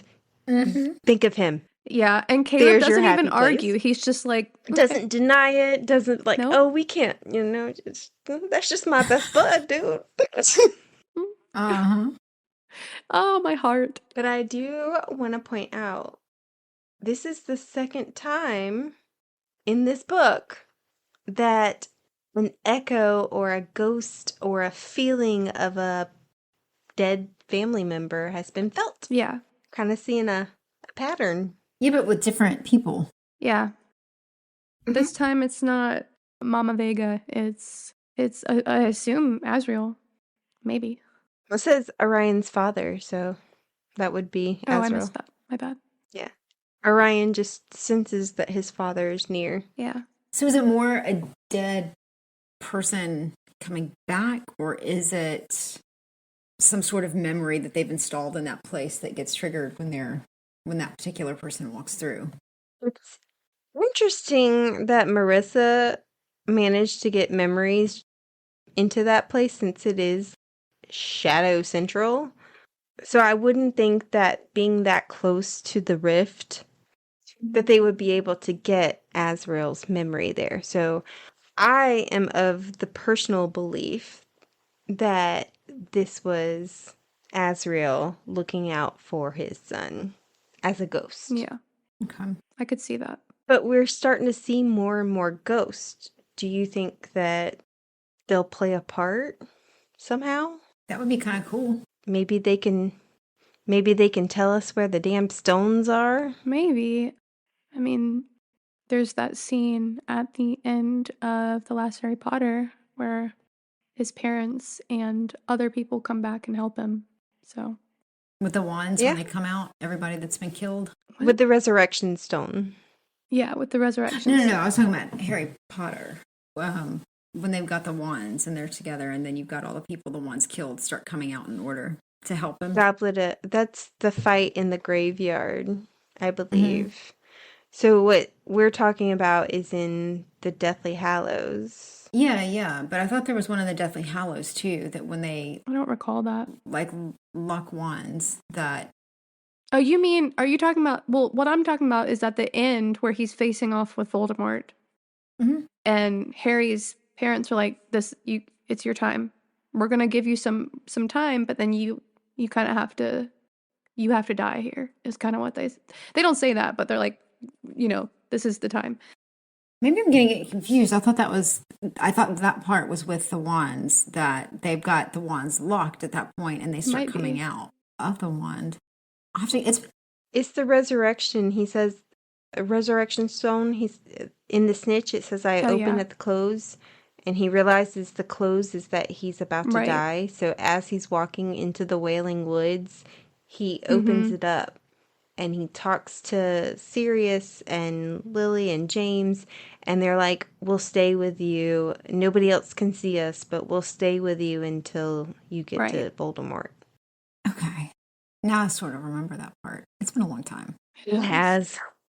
All right, so back to the battle with the nymphs. The gang's all fighting, and Tori and Darcy are taking out the majority of the nymphs by blowtorching them from the air. And quite frankly, all Darius can do is focus on making Tori stay in sight. He's sitting there one at a time killing them, and they're literally mowing them down. And he's like, wait for me! He's like, I just want to make sure that you're not going to get hurt. And she's literally killing all the nymphs as he's freaking out. Yeah. Makes no sense. And then the twins start doing whatever they want. And he's upset about that. And I'm like, you literally asked for this by telling them they can't do whatever they want. Precisely. And they never agreed that Darius was in charge. If they wanted Darius to be in charge, they should have gotten a star promise from them. Just saying. There's also a tiny bit of frustration with Orion that he hasn't called out Darius in, I know he does like little by little, or saying that he supports them, but in actually telling Darius that you are wrong. You are not as strong as them. You are not equipped to lead like they are. I don't know, something like that. I wish he would call him out a little bit more. The problem with it is that Darius is equipped to lead. So are the other heirs. They are. They've been training for it their whole life. Do they deserve to lead? Do they have the right I'm going to hard lead? disagree on that. I don't think they aren't equipped to lead. I think that, I mean, as far as like saying you were born to lead, okay, yes. But I don't really think any of them have, maybe Caleb, have the emotional aspect, right?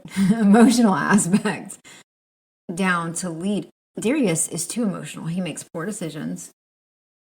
He isn't equipped to lead in that way. You have to have all of these different facets, and he doesn't. He may have the history, but I mean, damn, you could have somebody that reads a history book. Yeah. Doesn't mean that they're going to be an effective leader. Yeah. So I actually don't think he is truly equipped to be a good leader. I never said that he was equipped to be a good leader. I just said that he has the ability to lead. Well, I mean, so does Washer, but, you know. No, he doesn't. Nobody's going to follow that perv. He had a class. They followed him. That was mandatory and everybody hated going to I think it. to return to our original point, though, that I do think that I understand what your frustration with Orion, but I do feel like Orion has taken opportunities to say that to him, and Darius is just not ready to listen. And so at some point, I can't hold anybody accountable except for Darius, because even Orion in this scene calls Darcy his queen. She's like, do this. She gives him a command, sort of, like, don't die. And he's like, yes, my queen. And he shows reverence to her, not just as a partner, but as a follower, like a royalist. And I think it's in Max's POV, and he notes it. And Darius notes it too, I'm sure. But oh yeah, well, Max says all of them tense. Yeah. And he calls it an endearment, not a title, which irked me. So they're all just in denial about it. I can't be upset at Orion for it, because now I'm not. It's not his responsibility. Yeah. So definitely not that. It is all on Darius. But I just wish that he would, because he's been really soft with Darius when he stands up for Darcy about that is who he loves. It's his queen. He has bowed. But I kind of wish he would tell Darius, like, no, you're not a good leader. The way you are now, the decisions you're making, you're not a good leader. I don't think he believes that, though. Something like that. I think Orion thinks that Darius would be a good leader. I think he too. just doesn't think he would be the right leader. Because, I mean, because for most of the series at the beginning, Orion did support him for the throne, and he knew all the changes that he wanted to make, and all the ideas that he had, and all the whatever. But just because he now thinks that, Tori and Darcy would do better and that they have the right to, and I don't think that that's changed Orion's mind about the fact that Darius could potentially be a leader, and maybe even a good leader in Orion's. But I can't remember, has Orion ever told Darius that I think the twins would be better leaders than you? No. But he did confront him and kind of say something along the lines of, things could be better if you would be open to change, essentially. He has that conversation where they kind of get into a fight about it. Yeah. That's like the first time that I think Orion feels like he should bring it up. And when Orion realizes that he's totally in love with Darcy and that it's time for him to bring it up to Darius. And he doesn't really go that far, but he's like, you need to consider this.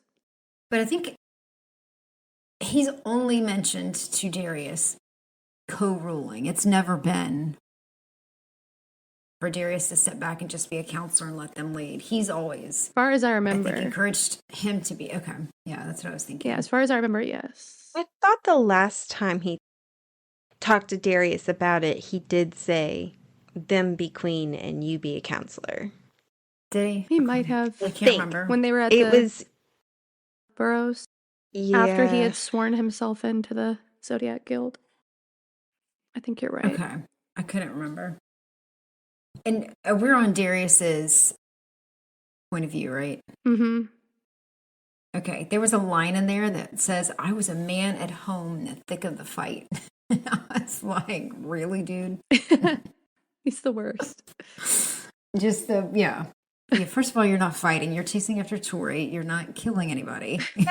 And again, he's taken 10 minutes to kill one, and I swear to God that man got saved by Max and Seth and even Tori.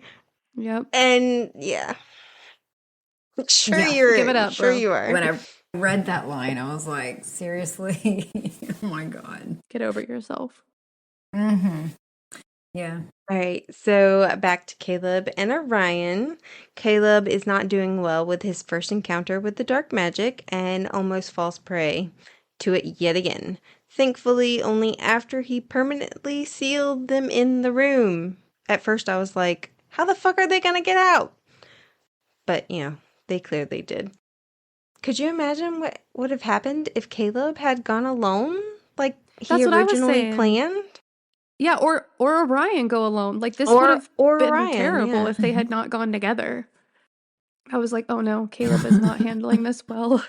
And after Caleb destroys the dark objects, which I had a point of contention about that, like he melts them to the point where they distort. But when Tori burned down Darius's room, didn't they say the draining dagger couldn't be melted because of the dark magic?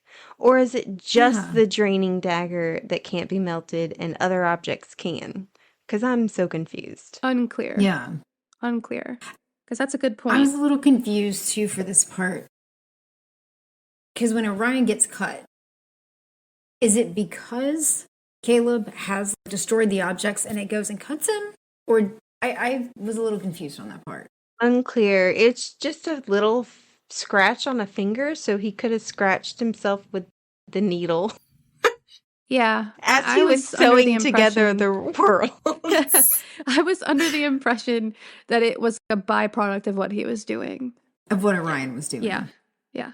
Okay. Because I kept reading it like it was Caleb that when he destroyed the stuff, it hit It's Orion. Maybe. Unclear. I don't know. Yeah, But it's I unclear couldn't tell. how he got injured. Is it supposed to be unclear? I think it's supposed to be vague. I don't think they are. They don't But say In what order happened. to save Orion's life, Caleb thinks quickly on his feet and bites him. Honestly, kind of genius. does. I was like, what? And Orion Kind of cool. Bites him back. And it's just a fight of the wills at that point. That is a real circle just- of life there. back and forth. He was like, It's like a transfusion, like the blood going in and out. This leads to a whole new set of problems. It does. Because they form a coven, which almost made the Fae eradicate the vampires altogether. And this is super taboo. What will people do if they see those marks on their necks? I mean, nobody's looking at Orion, so let's just start there. That's fine. But That's great. Yeah, that works for him. I do think this is a wonderful opportunity for a little payback. So I feel like, yes. So Seth fucked with Orion and Darcy to get Orion to step up and win Darcy back. So now maybe Orion can fuck with Seth by posting pictures of him and Caleb Oh my gosh. fucking on each other Oh my in order God. to get Seth to step up. So when I That's first beautiful. read this, my first thought was, oh my God, Seth is going to be so jealous. Yep. Uh-huh. Yep. I was like, wow, y'all are little freaks. Yeah, and Okay. I thought it was interesting that it was actually Darius who was the jealous one. Was he? Oh, because of Orion being bit by Caleb. Yeah, and them performing a bond. He was like, great. You're going to be worse than you are with your Noxie. And then Gabriel's like, nobody's worse than me. He's not worse with anybody other than me. Oh my god. I do. Darius, your insecurity is showing. Yeah. I do want to talk about when they first separate. I totally forgot about this until just now. But Seth puts his arm around Darcy and says, I've got your girl. And Orion gets all jealous and you're like, take your hand off my girl. But I personally feel like Seth just wanted him to be like, and I got your man. Just, I'll take care of Darcy. You take care of That would have been him. So good. They make eye contact like, don't worry, I got your dude. Just don't worry. But anyway, I wonder what Melinda is going to do when she finds out that they're in a coven. Since she's technically the head of the vampires right now. She's going to be upset, I think. I don't doubt it. But wouldn't they have some sort of, okay, this was a life or death situation. They're fighting for us all. You know, maybe we give them a little bit of a pass. Maybe.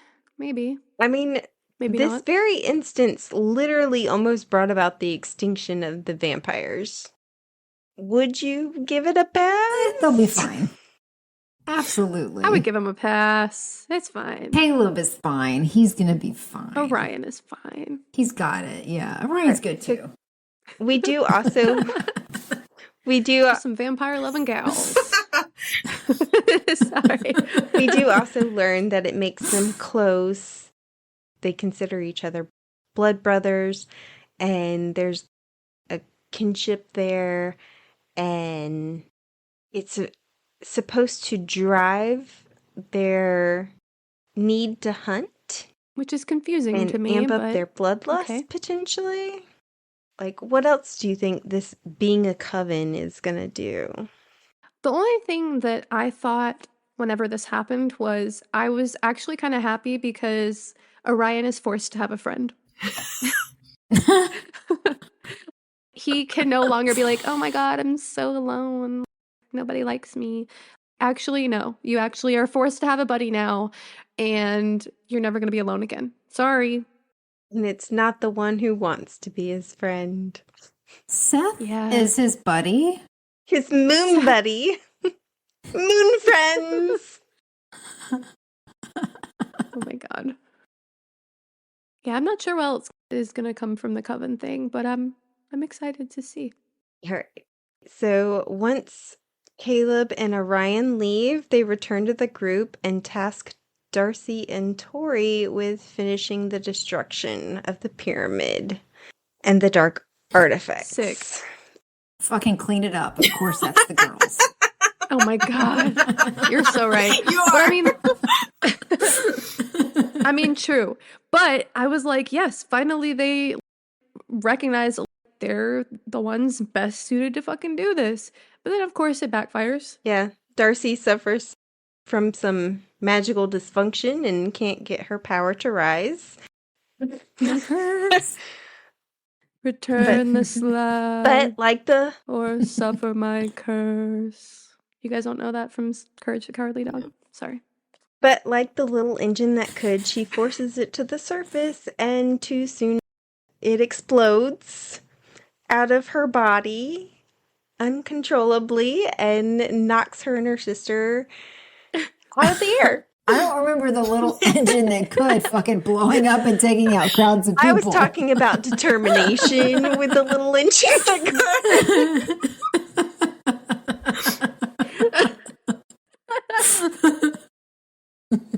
Okay, a couple of thoughts. When you said like the little engine that could, I don't know why, but my brain went to that, you know, that old movie about the flying toaster? Yes. Do you know what I'm talking about? It's like an old Disney movie. I thought of that movie. And then you said it blew up, and I was like, oh, you're making me feel the toaster so went into old. the bathtub. She is a little flying toaster, though. Yeah. That was Phoenix my Fire. childhood movie. It's not that old. I'm sorry. No. Okay. It is a little old. I'm sorry. Anyway, But yeah. Just a little. She is a little Apologies. flying toaster. And I was very disappointed that while Orion went to catch Darcy, which of course he should, where was Darius in catching Tori? I did not catch that. I did not catch that. Me either. Yes. He's a dragon. It's not like he couldn't transform. He'd give a... Where the fuck is he when he's actually needed? Literally. Literally. So this basically ends the battle God. scene here, but what did you think of the battle as a whole? Less chaotic this time? Good Yeah. writing, bad writing? What y'all think? I enjoyed this section of the book a lot because there was so much going on in a good way. So I really liked it. I thought that even though there were some questionable things like hog tying a nymph, I still really enjoyed reading this section and all the action and stuff. Agreed. I really enjoyed reading this part too. I like the action. And I think sometimes, I know for me, I forget to give the authors credit for how good they do, especially in the humor part of it. Yes. Like they do really fast-paced humor really well. We are sometimes And- harsh critics, but they are so funny sometimes. They are. Laugh Yes. out loud. I have to stop reading and just like laugh. Yeah. Yeah. I guess we'll put it in the most serious of spaces, and you're like, wait, what? Yeah. True. So yeah. Yeah. And I think they did that really well here. They kept it just light enough to enjoy the battles. But this was what I was asking for before, just action. And I will I say, felt like this whole section. sorry, Chrissy. You're good. And I will say that with Darcy's curse, I wasn't really sure how it would show up again. Like I wasn't really sure how it was going to manifest, but I thought that the way her power kind of backfires is actually a really interesting way of showing the curse. Like the way that it literally blows up in her face. Hate that for her as a character, but it is really interesting way to use it. So I enjoyed that. Mm-hmm. Before she goes down, she does say this passage. For a second, two black eyes seemed to glare back at me from inside my mind, like I was looking directly into the soul of the Shadow Princess, and she had me in her grasp, her fists squeezing my heart and her laughter still ringing in my skull. I couldn't get free. I couldn't do anything but drown deeper and deeper in the shadows which seemed to live in my flesh. Yet they didn't feel like they used to. It was as if they were hiding in my soul, lurking out of sight, but still so present that I could hardly draw breath. This made me think of Christie's theory that the Shadow Princess was controlling Darcy or in her somehow. What'd you think? Yeah, like she's slowly spreading throughout Darcy. Yeah, I think for the curse, maybe that's equivalent to what it is that she can put the shadows in her without the phoenix flames burning it out. Maybe it's at some level that she can't burn out. So she's got control over. Although then they go back and they make it sound Later like... on, Yeah, I'm probably going to say the same thing I was, that it sounds like with the twins together, they can burn it out. Well, later on, we learn that Darcy thinks that the curse is literally just that her magic is being taken away or something like that. I don't think that's Darcy. all. Do you think? Christy. I don't, yeah. If that was the case, that would be like, come on now. No, I don't think that's the case. I think that it's a major byproduct of the curse, but I think it slowly eats away at her. She talks about this chasm inside of her of emptiness.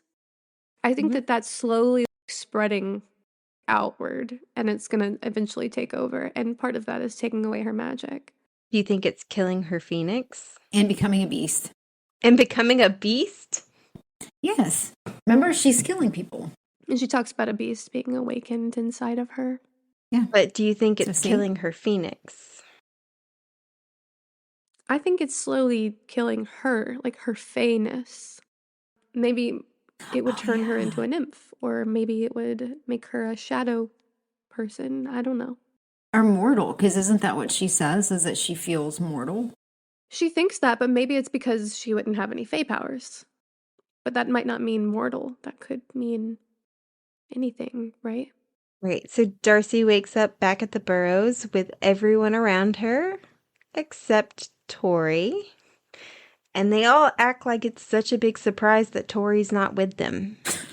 I was literally like, what the fuck? You guys just left her there? What the fuck?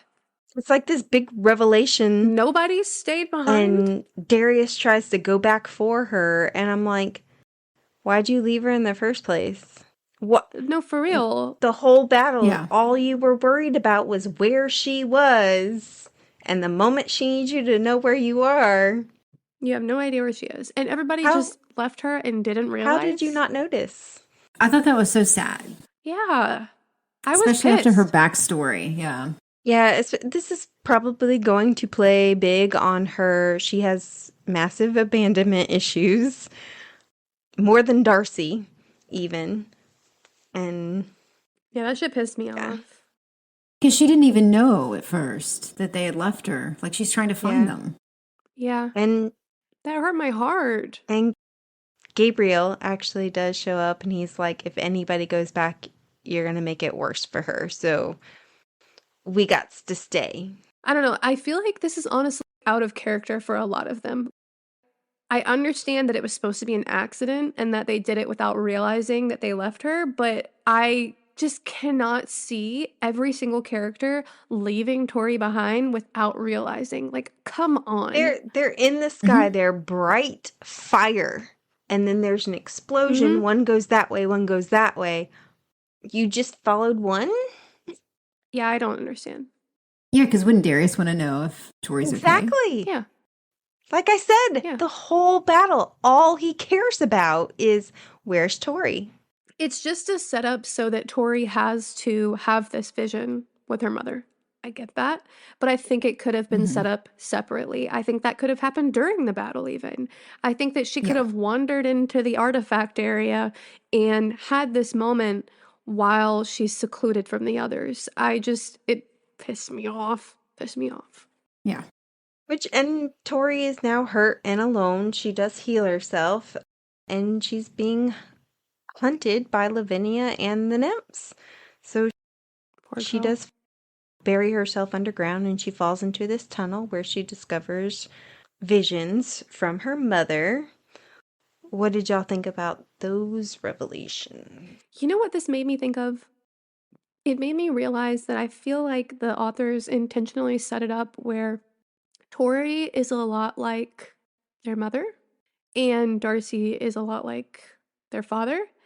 And you can't say that with everything, of course. They're supposed to have traits from both sides, but I do always see Tori and their mom as similar figures. And also, Hale reminds me a lot of Darius. The way that he handles things and gets super emotional and is just upset about shit. And then Marissa's like, or is her name Marissa? Yeah. Mom? Yeah. Yeah. And then she's like, don't kill him. We don't need to kill him. We have to do it the right way. Do you think that Tori has a bit It's called a steer trip. Hale's hot temper? Yeah. But I agree. we do learn a lot about Vard in these visions. So apparently there wasn't a good enough seer in the whole country, so he had to put a bunch of crappy ones together. And the best they could come up with is rain. And 2 seconds later, it rains. That's actually really funny. I can tell you it's gonna rain. Yeah. But I also was thinking like, oh, so this is how he loses his eye. I know that he had a separate eye that had obviously been put in his face, but I was like, oh, now we get the backstory on that. Did I expect it to be a nymph eye? No. Creepy, crawly nymph eye? Ugh. What'd you think, Yikes. Christy? On that one, I wasn't surprised. I think you had already told me that that's what it was. Might have. I think I remember Brittany alluding to it, but I think if she told us, I just don't remember. After one of the podcasts, I was literally so surprised. Because I had gotten a lot of more Oh, detail okay. for a little while. I haven't done it in a while, but for a while I was getting like a lot of detail afterwards. So I already knew that it was just gross. It was I was like, really I already gross. know. I don't need to see the Yeah. Really gross. yeah. Yeah, you can see my notes at this point. Ew, ew, ew. I also have to say that I totally feel Tori about her feelings about seeing her parents having sex. Ugh. I hope she apologizes to Gabriel. I'm just saying. She was like, why do I have to watch this? I'd be sitting there going, la la la la la la la la. And miss the important stuff. I'd be like, Yeah. okay, looking away. Gross. Missing the important stuff. Yeah, I would miss the important stuff because I would be trying to avoid the sex. Oh, okay. I thought you meant in the sex. So No. Vard was very like, okay. and I don't, other people may not agree with me, but I think that he deserved the knife in the eye. Mm-hmm. He's a fucking greedy bastard. Just leave it alone. You can't sit in the chair. Those are the rules. It's like you also, who is stupid enough to walk up to the king or whatever The and be like, savage why king. can't I do it? Like, come, Yeah. do you not know how it works around here? Yeah. So Tori also follows this hydro trinket that she found to another location where she's gifted another vision. This isn't the first rift that they've had to close, and it may not be the last. If there are others, they need to be closed too. Do you think that there will be others? And if so, how do you think they're going to hunt those down? And how many do you think there will be? And do you think, I'm sure there's how are they going going to to be find more. them? They could be I anywhere. don't know, but either they'll use maybe the artifacts or maybe they'll kidnap another nymph or Do you think maybe they'll use the Lavinia hat. can open them on her own? That would be bad if she could, because then they would just be sewing them up and she'd be opening up another one left and right. It makes me wonder, how are they opening? So, That's what I was wondering. are the nymphs doing it? Is it Lavinia? Is it the dark magic, the dark artifacts? Well, when we see the rift, it's surrounded by a bunch of dark artifacts, and it almost seems like they've been gathering it there for a while. So my theory would be that the rifts open in places where the nymphs have intentionally tried to open a rift or have put so much dark magic or shadow magic together that it opens up as a result of this meeting of all the bad stuff. So that's my theory, is that it's not intentionally opened, but it's because they're trying to summon her. It's a good the theory. byproduct of it. That's what I would assume. Well, then that means where Orion and Darcy got Clara back, wouldn't that be a rift there as well? Maybe. I don't know. Because they didn't. They close never anything, mentioned did they? anything like a hole in the universe. Yeah. They may not have realized it though. But they did create a bridge of stars for her or something, so it may be different. Yeah. They had to do something different to get to the other side that time. It's unclear. I don't know. All right, so after the premature magical ejaculation and several fainting episodes, Darcy finally admits that she has a problem. After the what? I'm sorry. Can you repeat that? The premature magical ejaculation. That's okay. Okay, Brittany. I mean, Okay. I kind of alluded to that in my last one where I said she has magical dysfunction and cannot get her power to rise. Stop. Stop. You're just as bad as the authors. I'm just saying, I was a little disappointed that y'all didn't catch that. Especially you, Christy. That is kind of shocking. It really is. Didn't expect that from you, okay? Sorry, that whole episode, it reminded me of premature ejaculation. Oh my gosh. Okay. Anyway, Poor Tori has to find her way She- back home. she might be cursed, Darcy. Might She be- finally admits it. I know. I think that She ship has finally sailed. admits She's like, I think I'm cursed. think Yeah. pregnant. Yeah. Yeah, no. She has a shadow baby. Shadow baby. Oh my god, no. No shadow babies. She thinks that her magic is being eaten by the curse, which we've already kind of talked about. Yeah. Shadow baby. Shadow parasite. I guess that's a baby. Yeah. I mean, we were just talking about Bella's baby. Yeah. That was a Which was, parasite. yeah, it was. Yeah.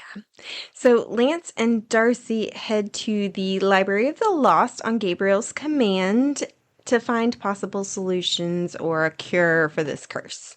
There we meet several new characters, including Lainey, who you've already met if you've read Ruthless Boys. But she brings up the power shaming question yet again. She's this random person who's never met Orion, has no feelings toward him except for what she believes, and yet she says that she feels the stomach turningness of the power shaming. So is it physical, or is it magical, or is it societal? It seems to be a little bit of everything. Mm-hmm. But she said you can get past it once you know the information. Like if you're willing to actually not be ignorant, then you can get past it.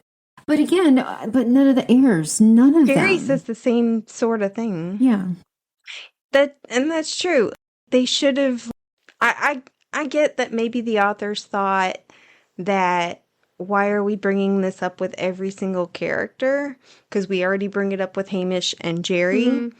But there should be, for understanding, at least some continuity explanation, or just another couple of characters who are like, I feel it. Yeah. Or actually, some of the heirs, Darcy, Tori, some major characters should note something like that, so it actually seems legitimate. But because none of them experience anything like that, it's just very odd to all of a sudden have confusing. Yeah. Even if it were just like, ooh, I feel the wards, like they do in Fourth Wing. Yeah. I feel this rune over here. There's something. Yeah. But yeah, no, nothing. What did y'all think about the newbies? We got Lainey, Brittany, Arnold, Brittany the moose shifter. Oh, the nervous honk. That was so cute. It's okay. I'm a Minotaur, so we're both low on the totem pole. It's okay. But she's smart. Yeah. Speaking of Minotaurs, do y'all think this is the library that Vard was telling Lionel at that dinner where he stabbed Darius? You think it's this one? Yeah. I don't know. Could be. It seemed to be implied at that dinner that it was multiple libraries or multiple places. So I'm not sure, but this is like the classic Minotaur in the labyrinth. So I don't know. Yeah. And I mean, this is a library that is not available to the public. It's hidden. Not very many people know about it.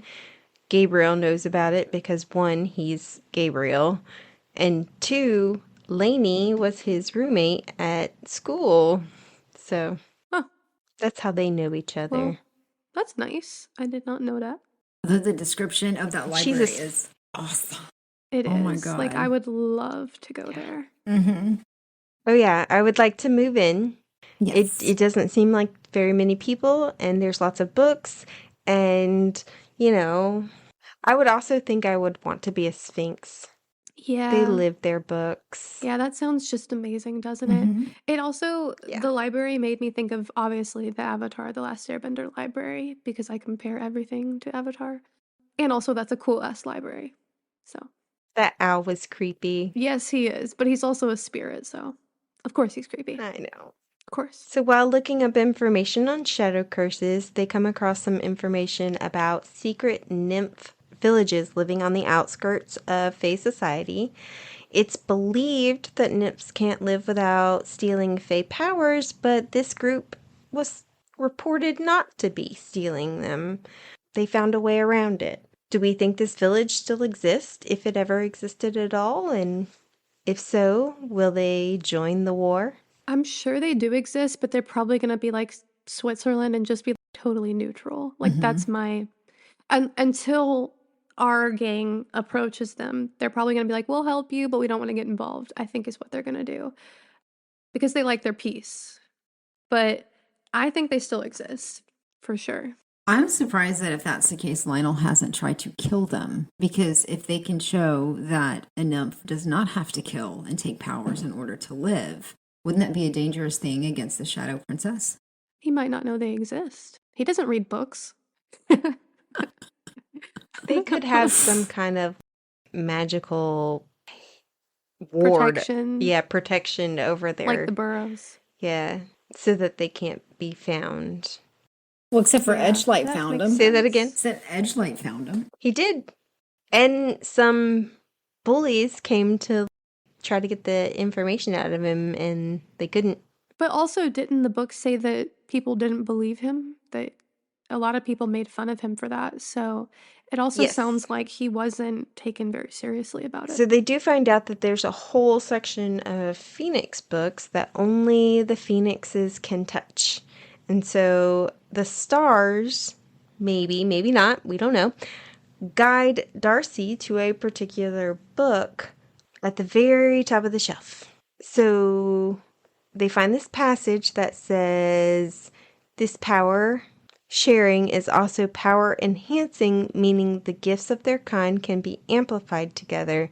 This technique could be used to fight off deadly fey diseases, which there are fey diseases, or even break curses. And so Darcy believes that by power sharing with Tori over the course of a couple of months, they may be able to burn this curse out of her. Am I the only one that thought that's too easy? Not to mention the It fact just doesn't seem like... Go ahead. Not to mention the fact that the last time she tried to power share with Tori, they blew up. It didn't work. Yeah. It blew up in her face. So what are you going to do about that? I was confused that she just accepted that, like, oh, duh, why didn't I think of that? And it's like, well, I don't know if that's going to go as well as you think it's going to go, considering that's how you ended up here. Yeah, because they were using their power together when it took over. So if that was going to work, wouldn't that have at the very least kept it from coming up? It's a good point. Yeah, I really don't get it. I really thought it was going to be something else, or I thought there was going to be a different cure for the curse that wasn't just their phoenix power. Like, it does make sense that their phoenix power could burn it out. Like, we know that the phoenix power is supposed to be extremely strong. I mean, it can burn away the shadows. So it must be pretty good. But it just seems like if that was the case, why? I don't know. It just seems too easy. Sorry. Fox is in my lap, and my mic is picking up his purrs. Oh, that's so cute. Yeah, I think it's too easy as well. I don't know. I thought Orion was going to have to take the curse on himself. And I thought... Yeah. I mean, the prophecy does have that part in there that says the hunter will pay the price. Mm-hmm. It just makes me think what's going to happen. There's going to have to be something happen besides Tori and Darcy working together that will solve this. That's too easy. Does the thing say it'll burn it out, or that they can just move the curse?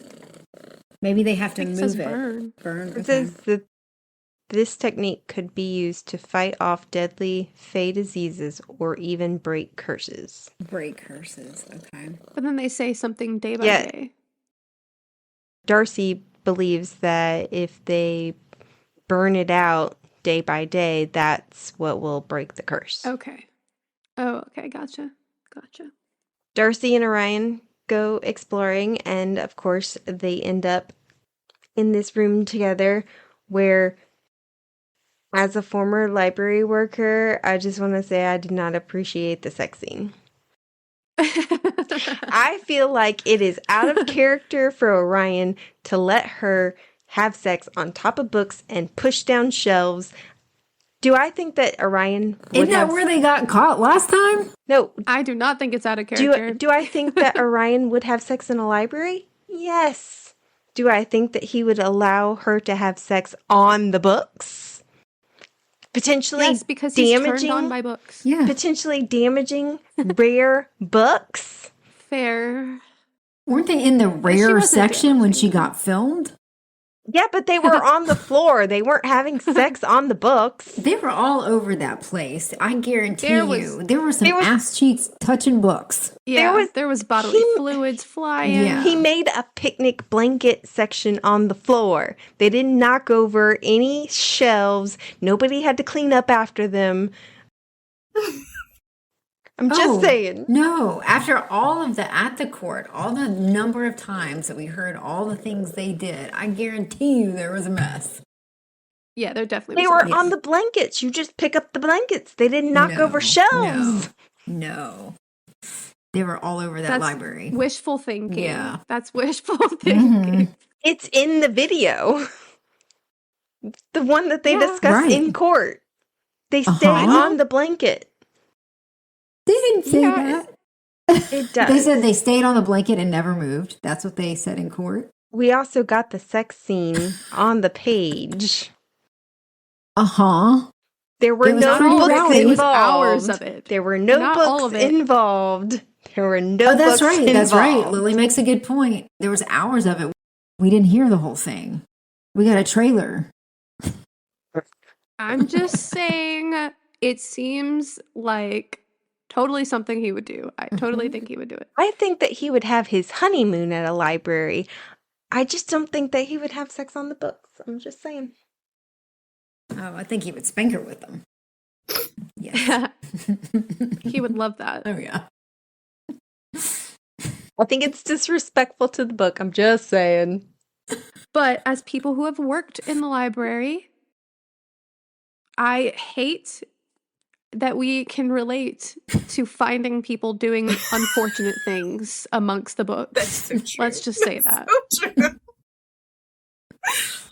That if you have ever worked in a library, you know this is not that uncommon.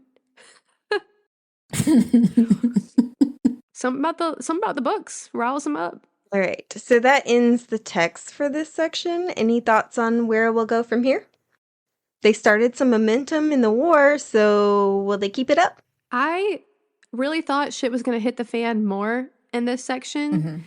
So now I'm very concerned about the next section because that means that some crazy shit's going to go down probably. But I am glad that we're finally getting action. Stuff is moving along. I'm excited. Yeah. Same for me. I'm excited. And I want to see what is up with the gemstones. The, what are they called? Gems of Lorien? Or something like that? Those. I thought that was just one of them. 12. No, he names all the different zodiac signs that were missing. I think it was like... Oh, I thought that was just It was one like of them. Capricorn. That lyrium or lorium was just, I thought that was just one of the stones. No. Okay. Mm-mm. I Yeah, think there's multiple. I would and like they a have little some more of them. clarity, maybe on some of the stuff, to have it explained a little bit more so we know what we're rooting for. Yeah. Why do we have the other ones? Those were the ones that we found in the other... Were those the ones they found in the goblet? Yeah. Exactly. They came pre-existing. I guess the king or Astrum or somebody else gathered them. Okay. So we have So those any already. hopes for particular scenes in relationships, plot, whatever that you want to see in this next section? I need Darius to be taken down a peg. That's what we need. Some humbling for our dragon And more shifter. Seth and Orion scenes, right? Oh, yes. And more Seth and Caleb scenes, more like. That too. Yes. All right. Well, that ends our episode. We hope that you have enjoyed the show. Next episode, we'll be discussing Book 7, Heartless Sky, chapters 31 through 40. New episodes drop every week. Please remember to like, subscribe, and follow us on social media. That like and follow are super important for us to continue to bring you new episodes each week. So please, please, please do so. Thank you for listening to the Midnight Readers podcast. We'll see you next week. Happy reading, listeners. Don't stay up too late.